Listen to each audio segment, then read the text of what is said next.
Hello. Hey, could I'm loath to do it, but if I could just interrupt your conversations and stuff, I just wanted to talk a little bit about where we're kind of at as a church and provide you with 10 things that we think would make the burn hum. It's already kind of humming, but hum even louder, I guess. So they're just sort of 10 maybe random things, but they're things, I guess, that we've made observations of over the last year or two and then looking forward.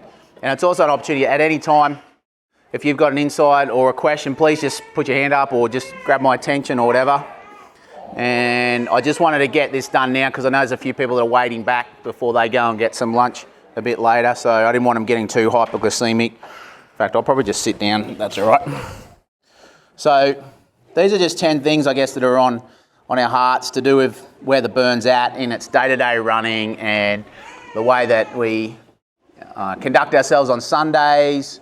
So at any time, again, if you go, hey, I think maybe this would be better or whatever, please let us know, because once the year gets up and running, it can be harder to change things. So better to change it now while the putty's still pliable.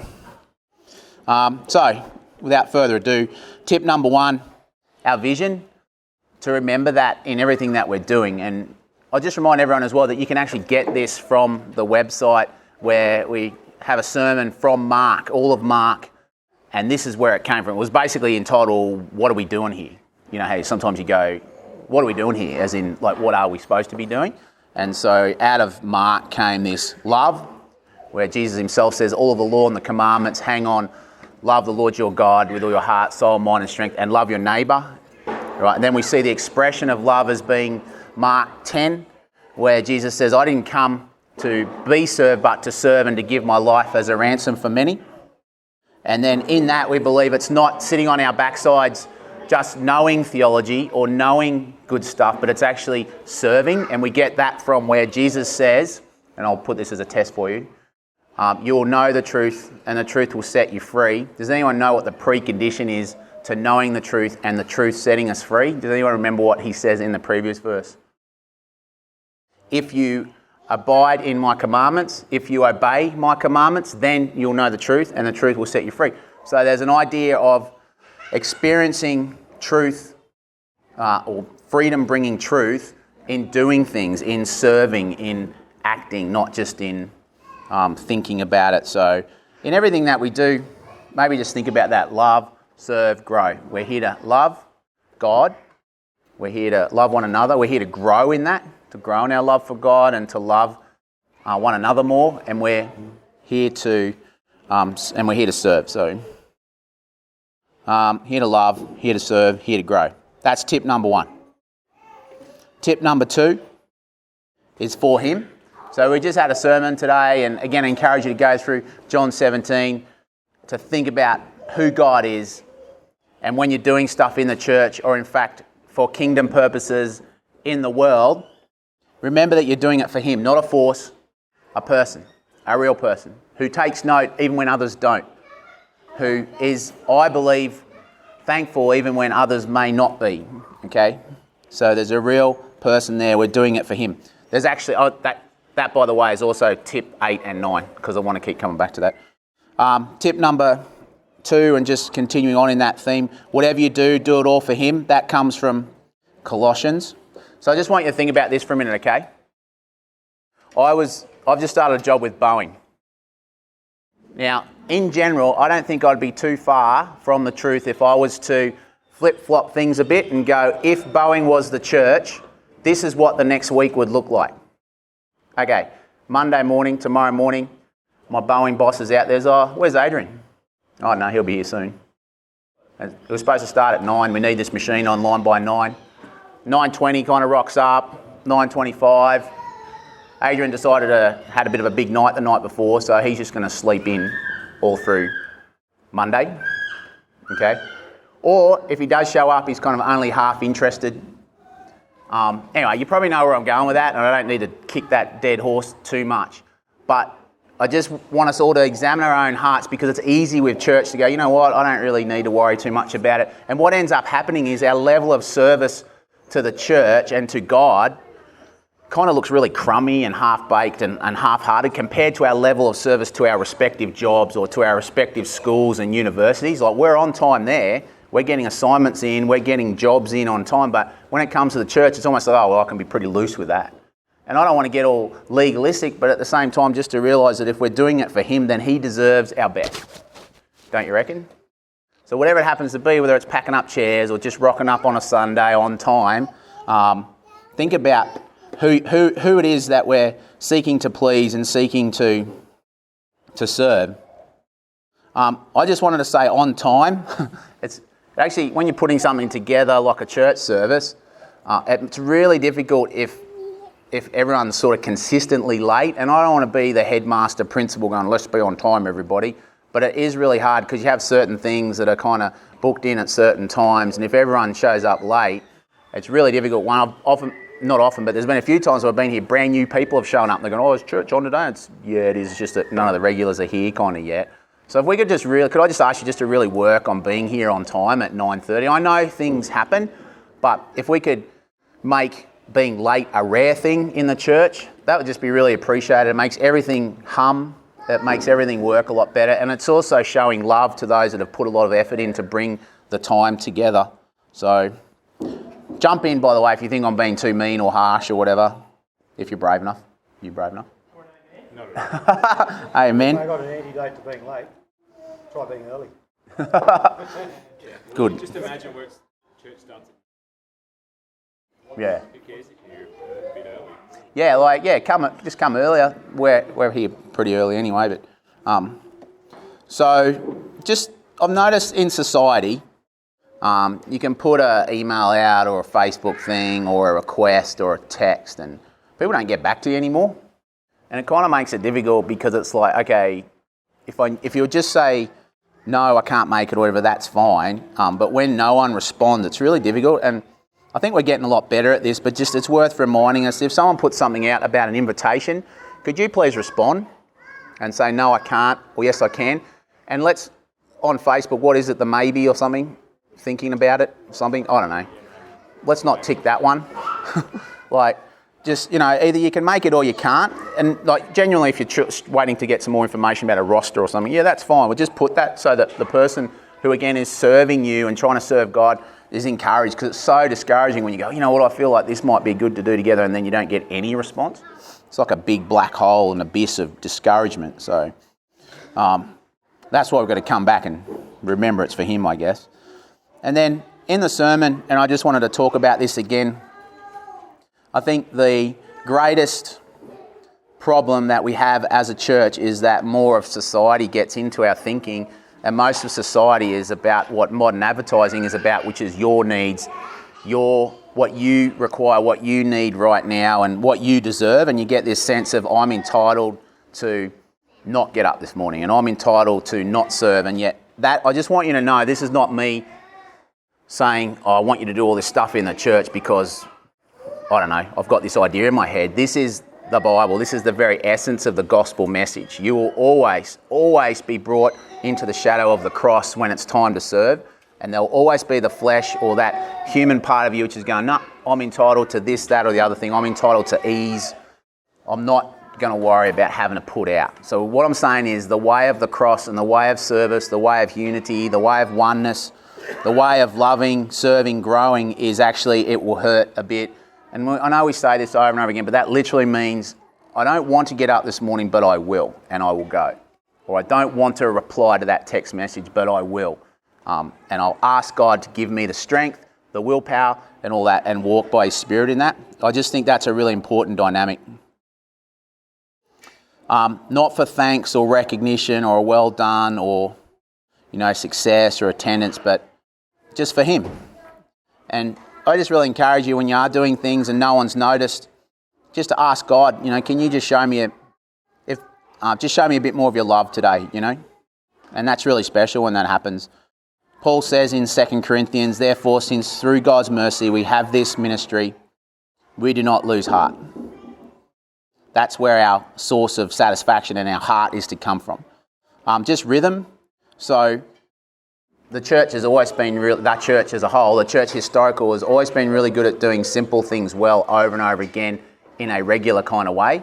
And one of the most important things in terms of relationship and community and all those one another verses is actually spending time together.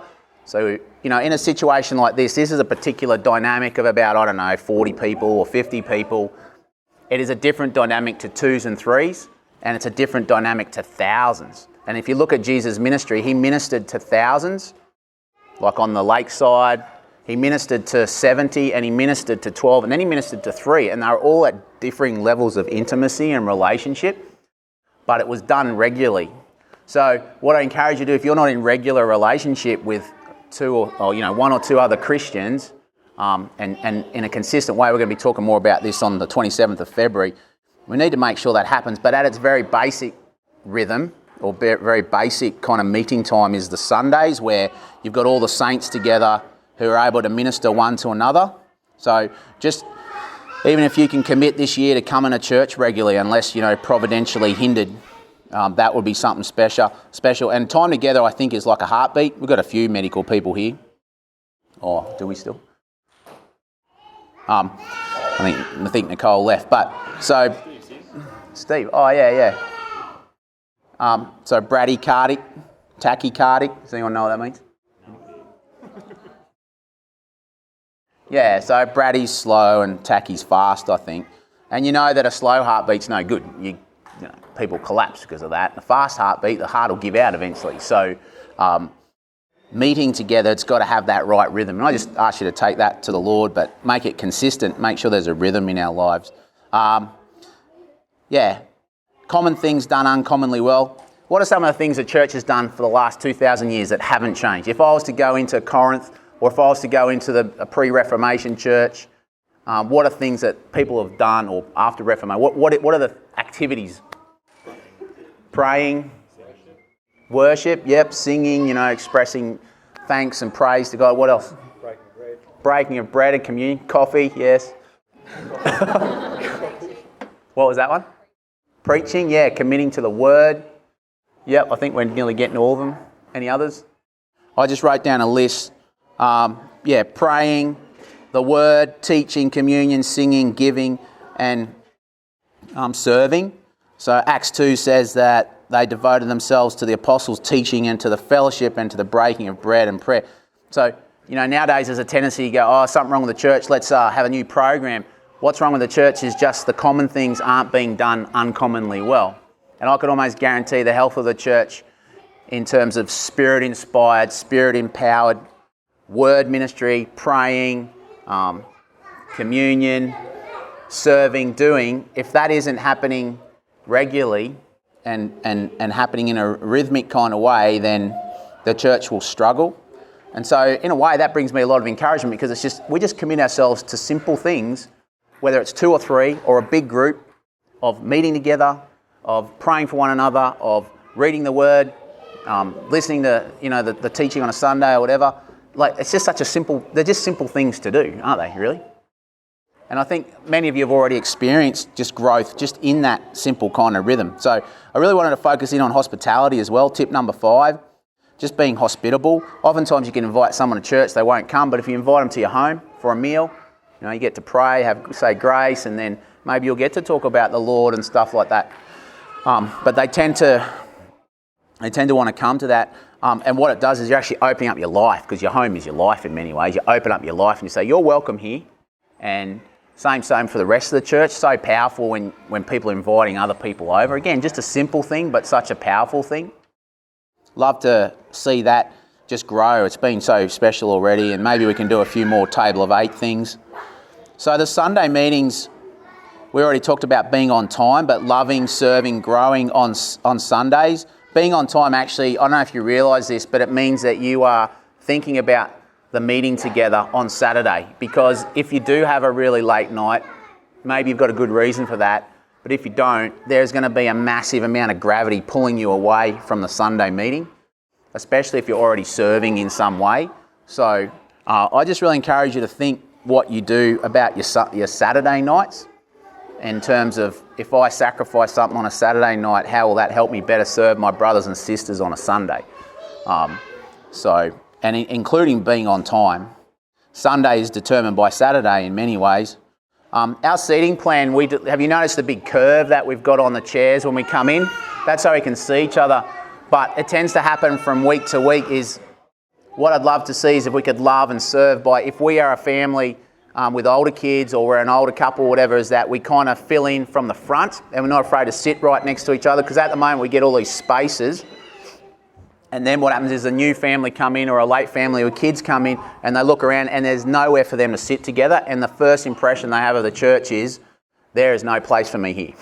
There's no seat for me. Now I know someone quickly scurries over there and brings chairs over, but the very first impression is there's nowhere for me to sit. Now oftentimes there's plenty of seats, it's just that we've kind of scattered ourselves, and it's a human dynamic, that's what we do. But just at Willowburn, could we maybe look at filling up from the front if we're regulars? If you've got young kids, fine. Stay at the back so you've got access back and forth. But, sorry, go ahead, Ben. I was just setting up the seats, those of us that get here early, whenever Yep. we set up the seats, make sure those relief seats Yep. are taken out of the back aisles so that people can come in and fill. Yeah. And not have to shuffle past Yep. people in a big aisle. Yeah, so what Ben's saying there is, just so we can hear for people that won't be here on the recording, is that on the curves, there'll be 2 rows either side, and I've actually got a picture of that. And I'm going to put that on the checklist for the service leader, service coordinator. So the service leader, service coordinator is responsible for all that stuff. And also this year we're going to get rid of planning centre, and it'll all be on the Google Planner, and it'll be the service planner, service coordinator, who on a Monday rings up those people that are serving. But we're going to have a little checklist for you to follow. Kerry's done a really good job on a checklist for creation and so forth, which I'll talk about later. So it'll just be a checklist you can follow, and that'll be part of it, is the chair arrangement, just so we can keep it the same. Is it worthwhile with the chairs, even just always doing more chairs than we need? Because it takes maybe an extra 5 minutes. Yeah, I think that's a good idea. So, I mean, we typically have, 3 rows? Maybe we should just look at 4. Yep, that'd be good. But if we could still fill up from the front, that'd be really good, because it's just easier for new people when they come in. Doesn't feel so intimidating. Just love and serve by helping. There's quite a lot of logistics. Like, even if you look now, there's quite a lot of logistics. If one person does all the chairs now, it's going to take them a long time. If 10 people do it, it takes hardly any time. So I notice there does always seem to be a tendency, the same people jump in. Again, just ask you to consider, okay, this conversation I'm having right now, could I take it over here and start packing up chairs, and serve in that way? That would be really good. If we could just look after our kids as well, make sure, again, and we'll say this from week to week, they don't go into the no-go areas, out through there and in the disabled toilets, all chemicals and stuff like that. Plus it's out of sight, trying to protect our kids from any possible predators and that kind of thing. It's not nice to say, but we have to be aware of that. So, and also, again, if we could just keep the kids on the tiles when they're eating, unless it's something like this, and that doesn't matter too much. But love and serve by volunteering. So I know Tim's really keen to get some music teams going, but what we need there is consistent commitment. It can't just be once, every now and again. It'd be good to actually have 2 teams. So if you're interested in that, could you see Tim, so that we can look at maybe having 2 teams? We've got that box, which was awesome last week, Tim's box. It wasn't too loud. You didn't have to put him in a cage or anything like modern day church drummers. They get put in that glass cage because they're too loud. But, I know we've got people here that are practicing, and so that's awesome for the young people, and really appreciated that. But if we could just get some consistency, so see Tim about that. The morning tea as well, if someone could help out with that. And then a children's ministry. We may well need more people this year to help out, because that's growing. So, again, pray about that, and if you can serve in that way, that'd be awesome.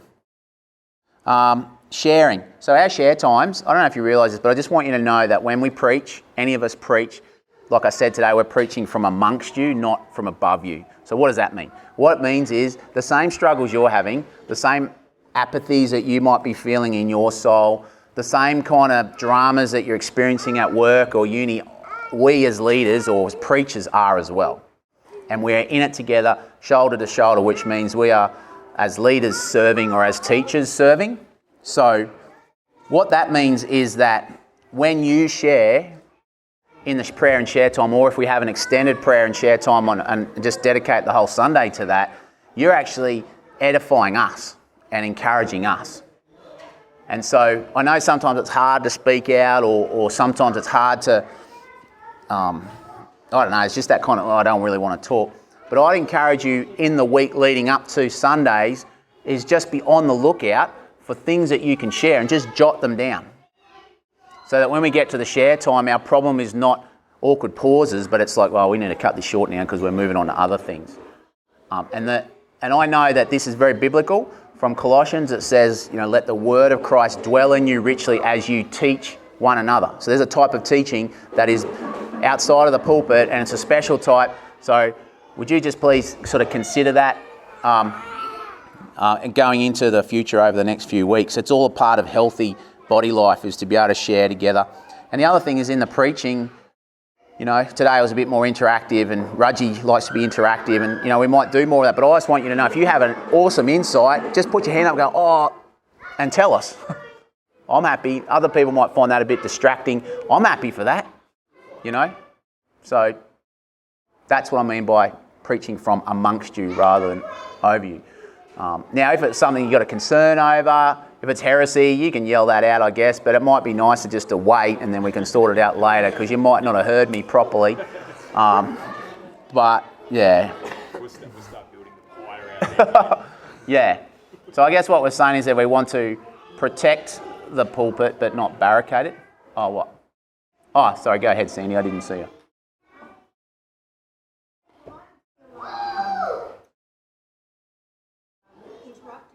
Yeah.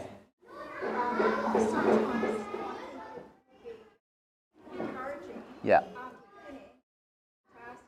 Yeah. Yeah, okay, yeah. Yeah.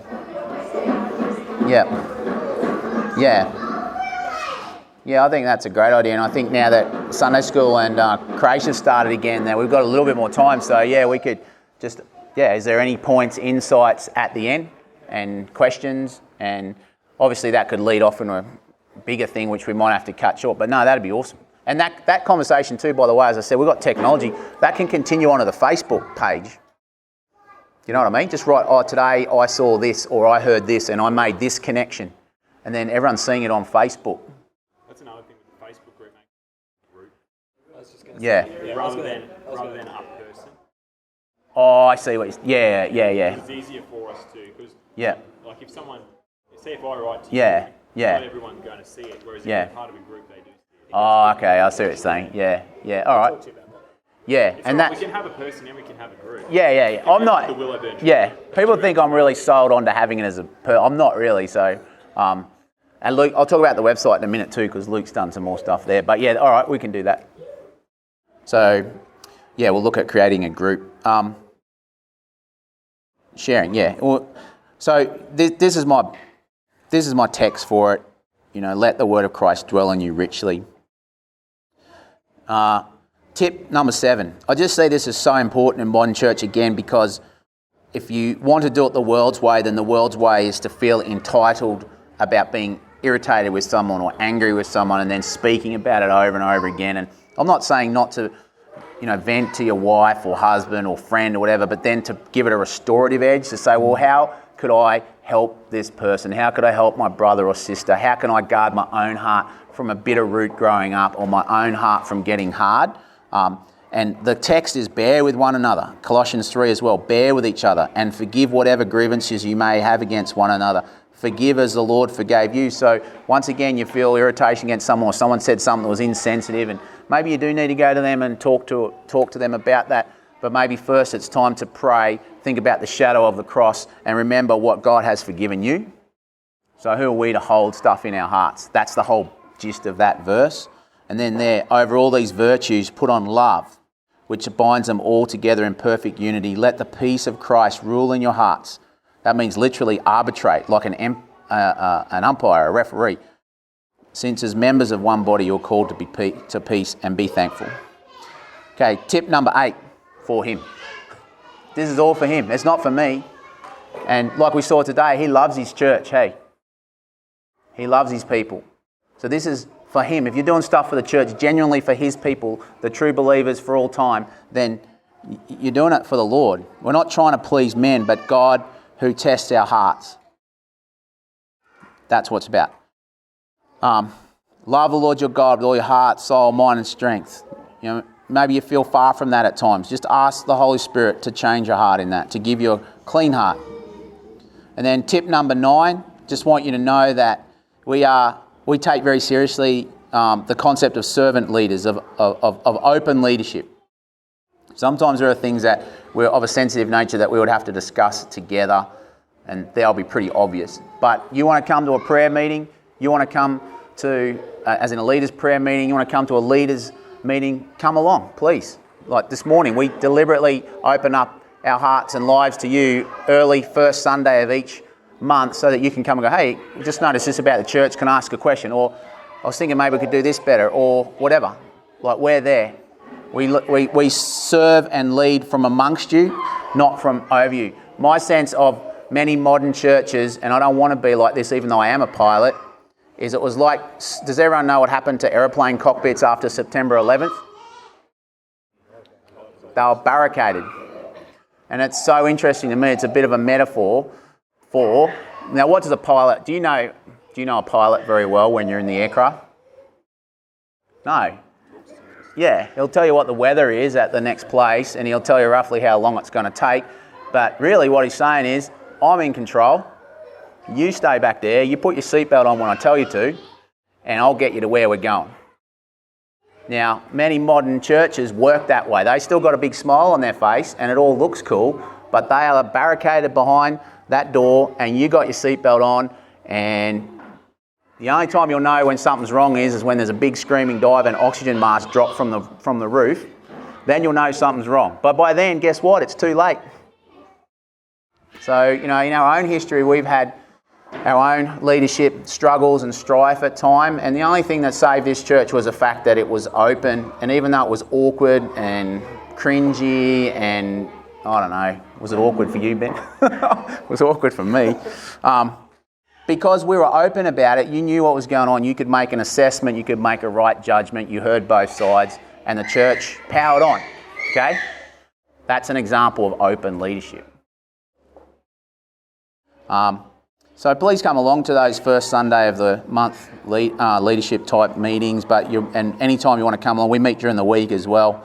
You can come along to that. Okay, tip number 10, just some admin and then we're done. Thanks for your patience. The service leader role will change just a little bit in that we want them on a Monday to ring around to all the people that are involved and just make sure that they know. So, and also then kick into the process of getting the song lyrics and things like that, and hopefully have them by about Thursday or Friday. So Sunday school and creche is awesome ministry. It's so great, and the ladies there, Sally and Tiff and Carrie, have done a great job bringing that together. So just to re-emphasise, Sunday school goes out on just before the sermon, and if we could actually have that as a slide. So Luke's done up some templated slides, so if you're the service leader, just use those. And we'll have Sunday school can go out or something, and creche will go out just after the singing. So, yeah. The website, we're going to version 2, and I think Luke tried to upload it last night and it had some technical difficulty, so that'll go up. But there'll be little changes, like the MP3 will be stored in SoundCloud. You'll see a bit of a change to the front page, the home page. It'll have the memory verse there, easy for you to see and that kind of thing. And also it'll have where we are, what time our service is. All the basics. Yeah. So all the basics will be there as well. I encourage you, if you've been away, to have a listen to the sermon, just so you can keep up with our series and see what God's bringing to Willowburn through the different people that are preaching. They're all up there as well. So that was the last point, but finally, if I speak in the tongues of men and of angels but have not love, I'm only a resounding gong or a clanging cymbal. So if I speak in the sharing time, or if I speak up the front, or if I even speak now and I don't have love, what am I? Annoying sound. If I have the gift of prophecy and can fathom all mysteries and knowledge, and if I have a faith that can move mountains but have not love, I am nothing. If I give all I possess to the poor and surrender my body to the flames but have not love, I gain nothing. So I might just pray that this church would be here to love, here to serve, and here to grow, and then we can have some questions and stuff. Father, thank you for this precious church. Thank you for this precious gathering. I pray that we would love, serve, grow well, because you're our great God. In Jesus' name, amen.